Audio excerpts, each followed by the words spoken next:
We are going to listen to Talmadge Gerald from Andrews University today, and he's going to talk to us about Achaemenid religion and Zoroastrianism. Yes, I think I got it. You are to blame for this. The problem with critical scholarship in the Hebrew Bible, and I'm looking forward to learning more about these words. So. Thank you. So in order to kind of tie this into our theme of ecclesiology just a little bit, even though I know most people, probably the reason there's not so many people here, besides not being able to pronounce it, is how would it tie into the into ecclesiology. But actually, it kind of draws close to my heart a little bit because we're aware that unless your kids go to a private Christian college, that the chances of them leaving the church are very great indeed. And I remember when I was an undergrad, before I attended Harding University, I was at a state school in Florida, and I was working for a local ministry, and I was trying to share the gospel with students, and I actually encountered one that kind of threw me for a loop. I asked him if he knew who Jesus was, and he turned and asked me this question: did you know that the Judeo-Christian religions are actually influenced by Zoroastrianism, which is the world's oldest monotheism? It's a pretty advanced critical scholarship for a 19-year-old, if you ask me. And as a 19-year-old, of course, I did not know what to do with this information. And I really did not think about it again until I was in grad school working on my PhD, where I'm at Andrews. I'm working on my PhD in archaeology in the Old Testament. With my slideshow, you're going to see a lot of pictures because archaeologists love show and tell. And so that way you kind of know where I'm coming from. But working at Andrews, I was able to have the discipline and the resources in order to study this fascinating religion and to kind of investigate this idea of the world's oldest monotheism. And also, this is actually a small portion of a larger project that I would like to work on in the future that's focusing on kind of the linguistic analysis of the Hebrew text and its prose that shows influence and familiarity with geographic locations in question. And I'll give you a little bit of that when I talk about it. This paper, I'm kind of giving you the presentation format. If you would like the paper, I'll throw my email up there. You can email me, and I'll be happy to give you a digital copy of the paper. I subtitled my presentation, A Problem in Critical Scholarship in the Hebrew Bible. When one reads the biblical text, one finds themselves kind of leading from one side of another of a spectrum. On one side, you have a faithful reading of the text, and on the other, you have a critical reading. The faithful reading believes that the reader of the biblical text, the biblical text should be, when it comes to its authorship, should be given the benefit of the doubt given its historical claims. The critical school of thought, such as source critics and others, believe that the Hebrew Bible was written much later, after the Judean exile, or during the Achaemenid Persian Empire, as the 4th and 5th centuries BC. 5th to 4th. And this is where our study of Zoroastrianism actually begins. And so here's the assumption that critical scholars give, is that Zoroastrianism is the world's oldest monotheistic religion and the state religion of ancient Achaemenid Persia.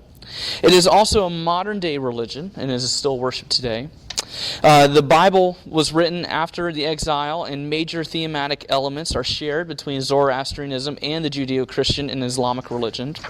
Therefore, Zoroastrianism, being older, was the context and influence of the writers of the Hebrew Bible. So basically you get the perfect example of circular reasoning. It's the oldest religion. You have Jews in the Persian period, and the Bible is written late. So where did they get it from? The world's oldest monotheism, which is Zoroastrianism. But there are major issues with Persian or Zoroastrian influence on the Hebrew Bible, and I'm going to go ahead and give you my conclusions, so you already know where this is going. The archaeological data concerning the religion of ancient Achaemenid Persia are insufficient as to form a coherent evaluation of the type of religion worshipped in this period. Zoroastrianism did not have a written tradition by the means of the Avesta until AD 5th century, almost a full millennia, even after the critical reading gives the writing of the Hebrew text and Torah, if one wants to hold to a late-date composition.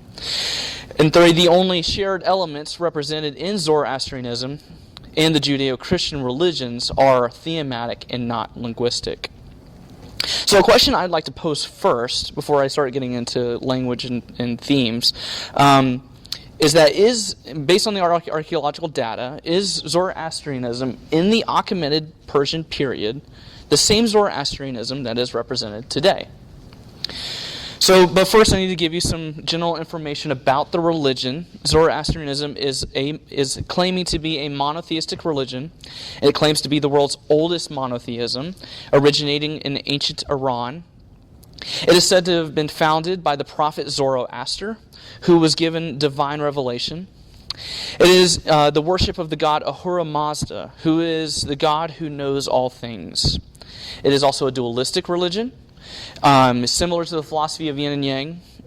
However, they have two pillars of the religion, that is truth and lie. Fire is often used in rituals of purification, fire and water.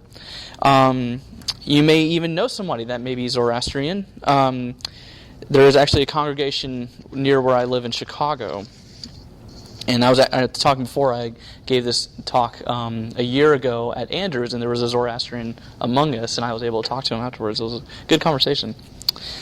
Now, Zoroaster, also known by his ancient Iranian name Zarathustra, was a prophet whose teaching began the religious tradition named after him, Zoroastrianism, worship of the supreme deity, Ahura Mazda. Scholars such as the late Mary Boyce, who was an authority of Iranian religions and Zoroastrianism, placed Zoroaster in the 10th century BC, give or take a couple centuries. However, she based this off of linguistic evidence and cultural evidence from the Zoroastrian scriptures, known as the Avesta. Other scholars put him within the same time and geographic location to Cyrus and Darius in the 6th century BC, which is the Achaemenid Empire. And note here that no archaeological evidence, just linguistic evidence, okay, based off of the Avestan scriptures. Classical sources also vary on the date of his existence, and no solid argument can be made as to the credibility of the sources on this topic. Scholars, mostly out of the University of Chicago, have argued that the man Zoroaster was never intended to be historical. The Avesta, the Gathas, the Yasna, which are liturgical texts, make no historical claims like the Bible does with Jesus in the Gospels, and claim that it is even futile to make arguments of historicity when it comes to Zoroastrianism. So let's ask our question. Was the state religion of Achaemenid Persia Zoroastrianism? So scholars base this assumption on some archaeological evidence, which we will look at today, such as royal inscriptions like the Behestun inscriptions at Persepolis, and writings of some classical scholars, such as Herodotus, who give us evidence of the religion of Persia at the time. The Behestun inscription is essentially the Rosetta Stone of cuneiform studies, if you're familiar with it. It's a trilingual inscription found on the side of Mount Behestun near the city of Kermanshah, Iran. It is written in 3 languages: Old Persian, Elamite, and Babylonian. It was authored by Darius the Great, the king of the third king of the Achaemenid Empire, and it's his autobiography, essentially. And he mentions 2 other previous kings, Cyrus the Great and Cambyses II. This inscription gives us a few insights as to the religion of ancient Persia. We have the name Ahura Mazda mentioned twice, actually. In column 4, Darius says that he was not the follower of the lie, as in he did not follow any other gods. And so here we have at least one pillar of Zoroastrian dualistic concepts shown in this inscription. We have inscriptions at Persepolis, in the late 4th century BC, where Xerxes mentions the destruction of temples devoted to the devas, or the old gods. This also falls in line with Avestan theology that rejects other religions and gods of the lie. So we at least have half of this dualistic concept appearing in the 4th century Persia. In our classical sources, Herodotus in History's Book 1, he informs us saying, they educate their children beginning at 5 years old and going on till 20. In 3 things: in writing, in shooting, and in speaking in truth. So here we have at least the second pillar, the emphasis on truth. So these major pillars of the Zoroastrian faith, they seem to be somewhat developed in some sense in the Achaemenid period, according to this evidence. Now, Interestingly enough, there also seems to be some outside influences upon Zoroastrianism reflected in some inscriptions and iconography. References to Elamite religion are constantly used in royal sources like the Pashto inscription I showed you before.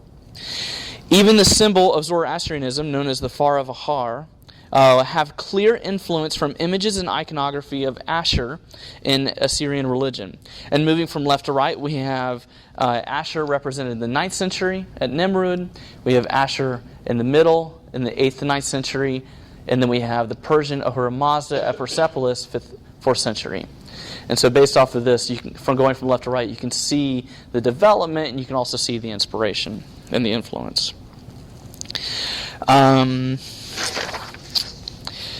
At the burial site of the Persian kings at Nashki Rustam, located 12 kilometers west of Persepolis, you have 4 Achaemenid kings who were supposedly buried in the tombs. And listed from left to right, you have Darius I, who's over here. You have Xerxes I, Artaxerxes I, and Darius II. There are several features of the site that are worth mentioning, and that they are used in the date when it comes to dating Zoroastrianism as a state religion. And I also mentioned fire temples that were used in the religion in modern-day Zoroastrianism.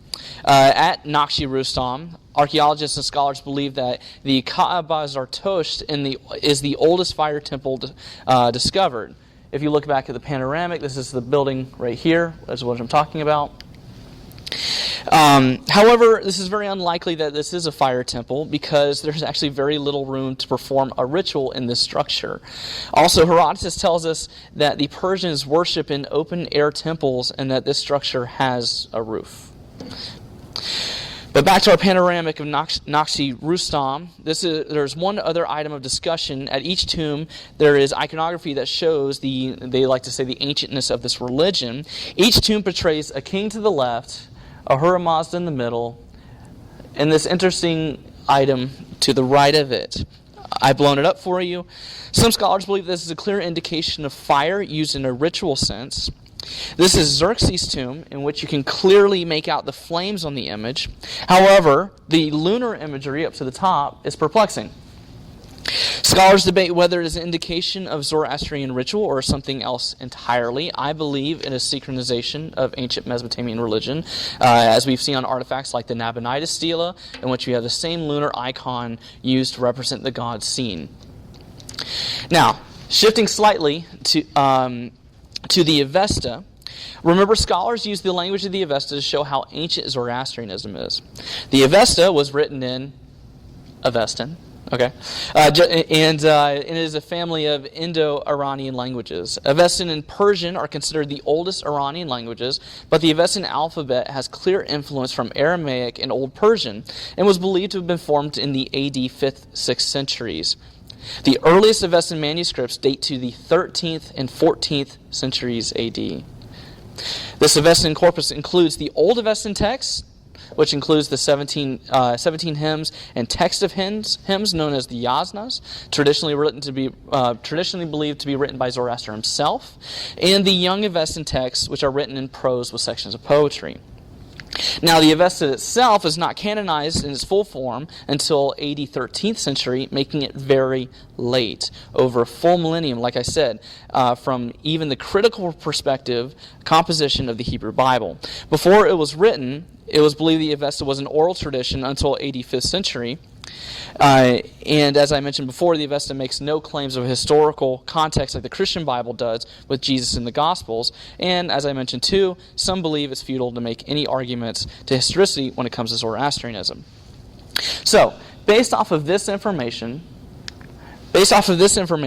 can we even say that Zoroastrianism of the Avesta is the same Zoroastrianism reflected in the so-called Achaemenid state religion in the world's oldest monotheism? With such a late composition of the Avesta, coupled with lack of information that we have in the Western world when it comes to the subject of an ancient oral culture, we may never know. Now, saying after all of that, let's look at these thematic influences. The major claim of Zoroastrian influence on the Hebrew Scriptures by critical scholars is a comparison of major themes that modern-day Zoroastrianism, and I say that, modern-day Zoroastrianism and Judeo-Christian religion share. Things like the Satan, or creation, heavenly bodies like angels and demons, final judgment, resurrection, and the concept of a messianic figure. Now, there's explanations for each of these themes that they may be similar in name, but are by no means similar in substance. The example I use is the Hebrew word for angels we know as melchim, but we also know that just doesn't mean angel. It simply can mean messengers or something else. Or even the word Satan, which isn't just our red guy with a pitchfork, but it can mean as an accuser or somebody blocking the way. In other words, these words have a broad semantic range, so they're different in substance. So therefore, our thematic argument for influence hardly provides a strong argument. A better argument would be a linguistic argument, connecting the Hebrew text to the Avesta or the Achaemenid Empire in some way by means of cultural references and loan words. Now, real quick, several books of the Bible have loan words and cultural references from periods that are relevant to the prose of the text. For example, Egyptian loan words and references are found in areas of the text that take place in and around Egypt, like the end of Genesis and the Joseph narratives, and in the Exodus. This should not be a surprise to us. In fact, we should expect to find them there. This shows us that the author has intimate knowledge of the time period which the narrative is taking place. Does that make sense? There are even several Persian loanwords and cultural references in the books of the Bible where you would expect to find them, such as the books of Daniel, Nehemiah, Ezra, and Esther. This, again, should not be a surprise. However, there are no Persian loanwords, names, or cultural references used in the entirety of the Pentateuch. This should not be the case if one is to argue for a late date in composition and Persian influence on the Hebrew Bible. For exiles to stay in captivity, be educated and trained by Persian officials, and then not even accidentally include one loanword, name, or cultural reference in the first 5 books of the Hebrew Bible, which is the cornerstone of the Jewish religion, is inconceivable. So here's my conclusions. Scholars know a great deal of what Zoroastrianism was as a religion from the formation of the Avesta in the AD 5th century to today. However, we have little evidence as to what Zoroastrianism and the worship of Ahura Mazda was in the Achaemenid period. Then to take this assumption and to impose influence on the Judeo-Christian religious texts and ideology is a quick assumption with minimal evidence. Zoroastrians did not have evidence of a written tradition by the means of the Avesta until the 85th century, almost a full millennia after what critical scholarship claims is the writing of the Hebrew text and Torah. The uncovered Achaemenid sources about the religion of Persia are insufficient as to form a coherent evaluation of the type of religion worshipped in this period. Ahura Mazda and some Zoroastrian themes are present by theology and religion that is Zoroastrianism today, and in the 5th century, compared to Zoroastrianism, but compared to the Zoroastrianism of the Achaemenid period, it can be very dissimilar. In other words, we have no idea. And so the only shared elements represented in Zoroastrianism and the Judeo-Christian religions is thematic and not linguistic. There are no Persian loanwords, names, or cultural references written outside the narrative corpus that gives us any indication that the biblical text was at all influenced by the religion of the Achaemenid Persian Empire. And I'd like to finish my presentation acknowledging this 19th century French scholar. His name is James Darmesteter, a renowned Orientalist. His life research included Zoroastrianism, Old Iranian, Old Persian, and Avestan, and he was actually the first scholar to translate the Avesta into French and English. I wanted to mention him because I thought it was very interesting that in modern scholarship, they like to impose influence of Zoroastrian religion upon the Judeo-Christian religions, but one of the first Orientalists to really study this fascinating religion long ago proposed the opposite, that Zoroastrianism was actually heavily influenced by Judaism. And that's all I got. Like I said, if you like the paper, you can email me, and I'd be happy to send it to you. Thank you.